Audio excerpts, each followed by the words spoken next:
Olá, este é o canal A Voz da Bíblia Sagrada. Eu sou o pastor José Rodrigues e peço a você que se inscreva em nosso canal para que nós possamos lhe notificar quando colocarmos um vídeo. O tema de hoje é Deus criou o universo.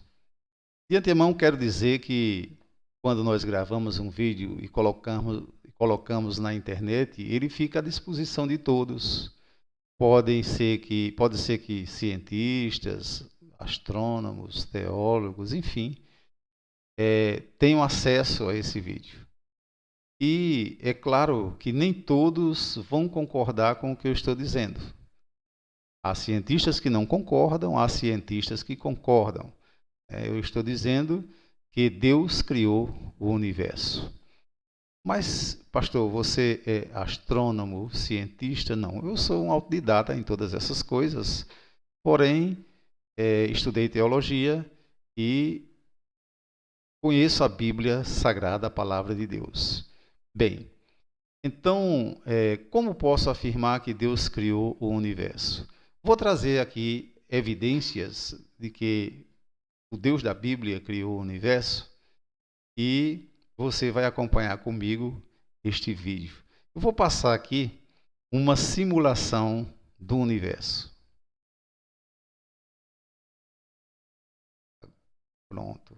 Desculpe aí que eu passei demais a tela, mas aí está uma simulação que a ciência nos traz, né, sobre o universo. Essa simulação ela só pode ser feita com mais propriedade depois que foram lançados dois grandes telescópios no espaço, que hoje estão desvendando várias partes do espaço, ou seja, do universo para os cientistas, do universo conhecido, né? Então, nesse aglomerado que você está vendo aí de luzes, de movimentações, aí existem inúmeras galáxias, inúmeras estrelas. E eu quero dizer para você que essa semana eu lendo, né, sobre alguns artigos científicos, eu leio quase toda semana sobre isso, e eu percebi que depois do lançamento desses dois grandes telescópios e das pesquisas que estão sendo feitas através deles, há cientistas que já duvidam do Big Bang, da teoria do Big Bang. Há cientistas que já duvidam da teoria da evolução. Há cientistas que já estão dizendo que não existe somente um universo, mas pode existirem vários universos. E quando eu leio isso, eu fico maravilhado quando eu tenho acesso a essas informações, porque a Bíblia já dizia tudo isso. É interessante, né? A Bíblia já dizia tudo isso. Para você ter uma ideia, eu vou trazer aqui um relato que eu li essa semana e já é um relato estritamente científico. Diz assim: os cientistas que observam o universo, principalmente depois destes dois grandes telescópios que foram lançados no espaço para observar o universo, eles dizem que o universo contém entre 1 a 2 trilhões de galáxias. Você sabe o que significa isso? Daqui a pouco eu vou colocar para você a imagem de uma galáxia. Uma galáxia tem inúmeras estrelas. Agora imagine de 1 a 2 trilhões de galáxias. Eles dizem ainda, isso significa que o universo está literalmente transbordando de estrelas. Em algum lugar, em torno do número de 700 sextilhões de estrelas. Você sabe o que significa isso? Significa o número 7 acompanhado de 23 zeros. Você está pensando que é brincadeira? Mas a Bíblia já falava de tudo isso. É claro, a Bíblia não poderia falar com os detalhes que eu estou falando hoje. A Bíblia não poderia falar na época com os detalhes que os cientistas observam hoje. Por quê? Porque na época as pessoas não conheciam como céu nada além desse azul que a gente enxerga durante o dia e desse manto de estrelas e a lua que se enxerga durante a noite, certo? Então, Deus, na sua imensa sabedoria, não poderia deixar que algum profeta ou alguém escrevesse algo que o povo daquela época não entendesse. A Bíblia foi feita estritamente para a humanidade se basear nela para viver bem sobre a terra e ainda ter a salvação eterna. Como tal, ela precisaria ter uma linguagem que abrangesse o pessoal da época em que ela foi proferida pelos profetas e depois escrita, e da época posterior a isso, e agora a nossa época em que a ciência evoluiu. Mas, diante dessa imagem aí do universo, eu quero trazer aqui o que disse o salmista no Salmo 19, verso 1. Ele diz assim: os céus proclamam a glória de Deus e o firmamento anuncia a obra de suas mãos. O salmista, ele estava querendo dizer algo tão grande, tão gigantesco, tão poderoso, que só pode ter sido Deus que criou. O Deus que ele cria e que eu também creio. Aí você pode pensar, mas o salmista não tinha um conhecimento elevado? Será que ele não era um astrônomo, um cientista? Nada disso. O salmista foi apenas um homem inspirado por Deus, certo? E ao escrever isso, Deus permitiu que ele escrevesse de forma que aquele povo entendesse naquela época e que nós possamos entender hoje. Eu vou trazer outra informação bíblica muito interessante para você a respeito. Você observe que o salmista, quando eu li o Salmo aqui 19, verso 1, ele começa dizendo os céus. A palavra céu aqui está relacionada no que nós entendemos hoje, depois da evolução da ciência, ao universo. E aqui está falando os céus. E os cientistas hoje estão dizendo que podem existirem vários universos. Ok? Então vamos nós agora a 2 Crônicas, capítulo 2, verso 6, quando foi construído o templo, né, o grande sábio disse o seguinte, capítulo 2, verso 6. Mas quem é capaz de lhe edificar uma casa, visto que o céu e até o céu dos céus não o podem conter? E quem sou eu para lhe edificar uma casa e a não ser para queimar incenso perante ele? Aquele homem não era cientista, não era astrônomo, não tinha um telescópio, mas ele estava inspirado por Deus quando disse isso. Ora, quem sou eu para construir uma casa para que Deus habite, se nem toda a imensidão do universo pode contê-lo, de tão grande que ele é? Lá no mesmo livro de Crônicas, no segundo livro de Crônicas, capítulo 6, verso 18, diz assim: mas na verdade habitará Deus com os homens na terra? Eis que o céu e o céu dos céus não te podem conter, quanto menos esta casa que tenho edificado.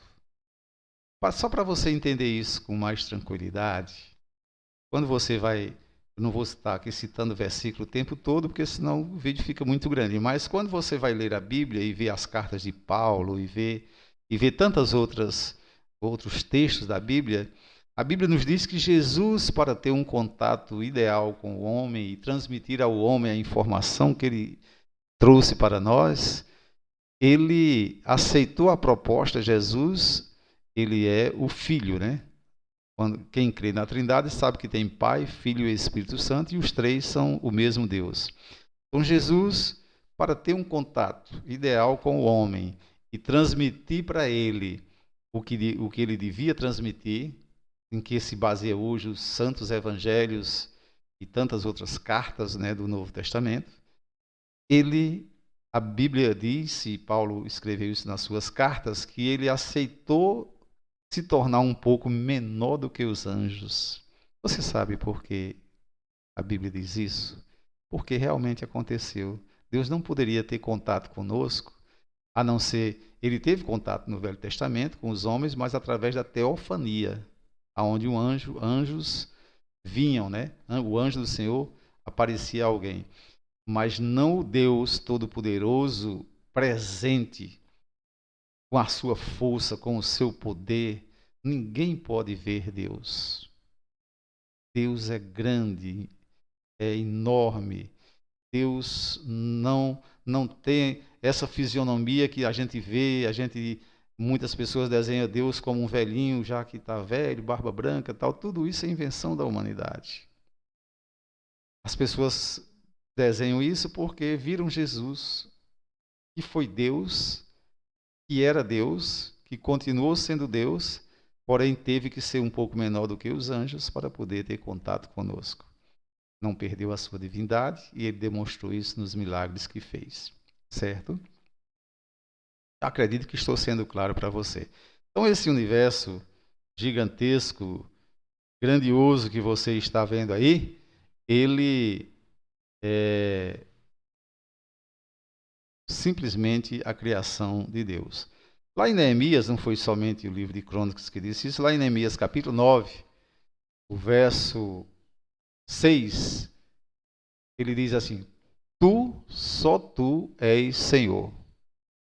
Tu fizeste o céu e o céu dos céus, juntamente com todo o seu exército, a terra e tudo quanto nela existe, os mares e tudo quanto neles há.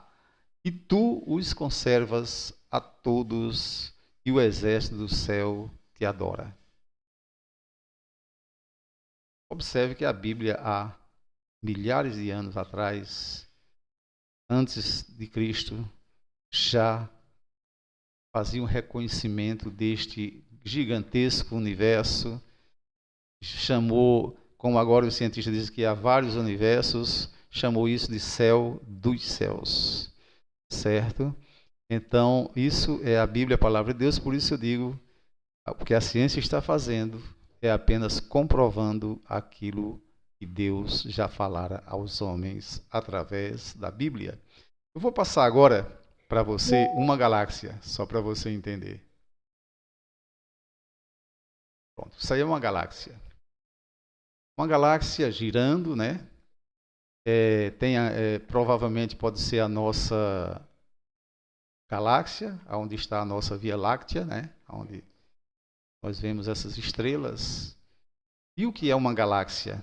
Uma galáxia é essa espiral que você está vendo aí, que contém tantas estrelas que nós não podemos contar. Nem os cientistas ainda contaram. Eles falam em milhões, bilhões, etc. Mas é apenas um cálculo, certo? Não há uma segurança sobre isso, mas eles têm muita razão nisso. Tem também muita razão em estar pesquisando, né, o espaço. Essa galáxia, que pode ser a nossa Via Láctea, ela tem milhões de estrelas. Mas só que os cientistas dizem que há de 1 a 2 trilhões de galáxias nesse universo conhecido, certo? Então, segundo eles, significa que pode ter 700 sextilhões de estrelas no universo todo. Como disse, são o número 7 acompanhado de 23 zeros. É brincadeira? Então você está vendo aí esse movimento. Dentro dessa galáxia, a Bíblia já falava sobre tudo isso, já mostrei versículos anteriores. É claro que tem inúmeros outros textos que falam sobre isso, mas eu não posso, num vídeo, colocar todos, senão passaria 2, 3, 4 dias fazendo um vídeo, certo?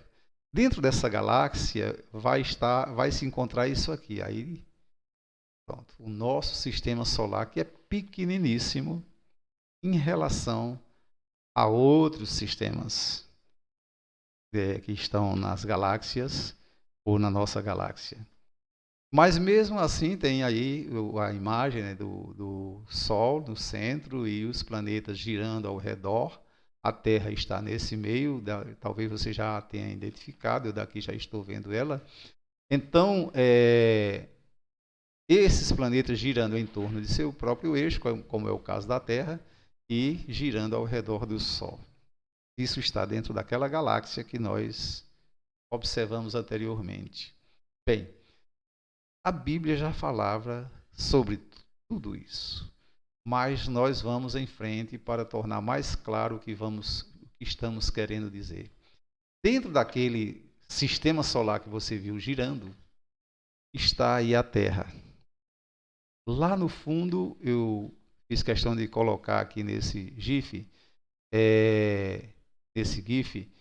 o Sol, né, com a sua luz forte, brilhando, iluminando a metade da Terra. Alguns planetas desse lado, assim, ou seja, ali de lado, só para simular. Então, ora, esse planeta Terra, hoje a ciência tem toda a condição suficiente de mostrar que ele está solto no espaço, ou seja, está seguro aí no espaço, mas está em órbita do Sol e está girando em torno de si mesmo, é redondo e gira ao redor do Sol. Será que a Bíblia falava sobre isso, que a ciência só há poucos anos atrás veio descobrir? Jó 26:7, esse livro de Jó foi escrito 1500 anos antes de Cristo, ou seja, há mais de 3.500 anos. Ele diz assim a respeito de Deus: Ele estende o norte sobre o vazio e suspende a terra sobre o nada. Será que está nítido para você agora que a Bíblia é a palavra de Deus? Jó, por acaso, era algum cientista? Por acaso era algum astrônomo? Por acaso Jó tinha um telescópio James Webb lá em cima no espaço? Não. O que Jó disse foi inspirado por Deus. E foi dito de uma forma simples, para que o povo daquela época entendesse. E o povo que se seguiu depois, anos depois, entendesse, e nós estivéssemos entendendo hoje. Deu para você entender como é a Bíblia? Então, ainda em Jó 26:10, no mesmo texto, ele diz: marcou um limite circular sobre a superfície das águas, onde a luz e as trevas se confinam. Se você analisar, o que Jó está dizendo é uma coisa maravilhosa que só a ciência hoje pôde confirmar. Está o Sol lá distante, está aí as trevas, ou seja, a imensidão do universo ao redor, está aí a Terra girando e de um lado está as trevas porque o Sol não está iluminando. Do outro lado está o Sol brilhando e iluminando a face da Terra. Perfeito o versículo, onde a luz e as trevas se confinam. Mas o mais interessante de tudo isso, a Terra já era solta no espaço, já estava suspensa no espaço, aliás, não é solta, mas suspensa, girando em torno de si mesma e ao redor do Sol. E o mais interessante é que quando Jó diz aqui no capítulo 26, verso 10, marcou um limite circular sobre a superfície das águas. Você está percebendo aí agora com seus próprios olhos a Terra girando e redonda, e os oceanos estão aí. Tua cidade, a tua casa está aí. Mas ela não se descola da Terra, a não ser que haja um grande terremoto, e assim mesmo não se descola, se desmorona na própria Terra. O oceano não se derrama da Terra, permanece intacto no seu lugar, no seu movimento dia a dia, subindo e descendo as ondas, porque Deus traçou um limite circular sobre a superfície das águas. A Terra, já dizia a Bíblia, é redonda. Agora nós vamos, para concluir, nós vamos citar mais um salmo. Salmo 24, verso 1, diz assim: do Senhor é a terra e a sua plenitude, o mundo e aqueles que nele habitam. Foi o salmista que disse, há muitos anos atrás, porque ele cria que Deus criou todas essas coisas, eu também creio. Certo? E Paulo, confirmando na carta aos Coríntios, capítulo 10, versículo 26, ele diz: pois do Senhor é a terra, e a sua plenitude. Deu para você entender porque creio na palavra de Deus, a Bíblia Sagrada? Ela se antecipou milhares de anos à ciência. Quando a ciência hoje faz cálculos, por exemplo, da Pangeia, há 230 milhões de anos atrás, ela está apenas fazendo cálculos, mas ela não tem certeza. Mas a Bíblia, o que ela diz, traz segurança, porque aquilo que foi dito aos nossos antepassados está simplesmente se confirmando hoje. Eu acredito na Pangeia. Você pensa que eu não acredito? Acredito. Se você não sabe o que é isso, vá pesquisar na internet. Não vou estar dando colher de chá para ninguém aqui. Então, eu acredito nessa questão da Pangeia. Porém, quando você vai analisar a Bíblia com mais segurança ainda, você vai ver que até sobre a Pangeia, até a Bíblia também tem condições de falar. Deus abençoe você. Por hoje é só. Não se esqueça, inscreva-se no canal A Voz da Bíblia Sagrada, que não traz somente informações bíblicas, mas traz também diversas outras boas informações para que você possa conhecer melhor a Deus. E por fim, eu deixei aqui bem patente, né, diante de você, uma imagem de um homem que, segundo os desenhos que a gente vê por aí, as simulações, pode ser o Cristo, mas isso aí é apenas simbólico, porque Deus é maior do que isso. Aí tem a imagem de um ser acima de tudo, né, da terra, no universo e tal. Mas Deus se tornou com essa figura aí que você está vendo, humana, para poder ter condições de ter contato com os homens, mas ele é maior do que tudo isso. Aí o Cristo veio, se fez homem, provou e mostrou para a humanidade como é Deus, certo? Não com esse aspecto físico, né, que Jesus tem aí, porque Deus é espírito. Espírito não é matéria física, certo? Isso é uma outra matéria que nós podemos entrar em um outro vídeo e falar sobre isso, mas eu vou deixar o pessoal provocar, né? O pessoal pedir para que se fale sobre isso. Deus abençoe a você, não se esqueça, inscreva-se no canal A Voz da Bíblia Sagrada, porque isso nos ajuda muito. E se for possível, se você achar por bem, dá seu like aí no nosso vídeo. Deus abençoe.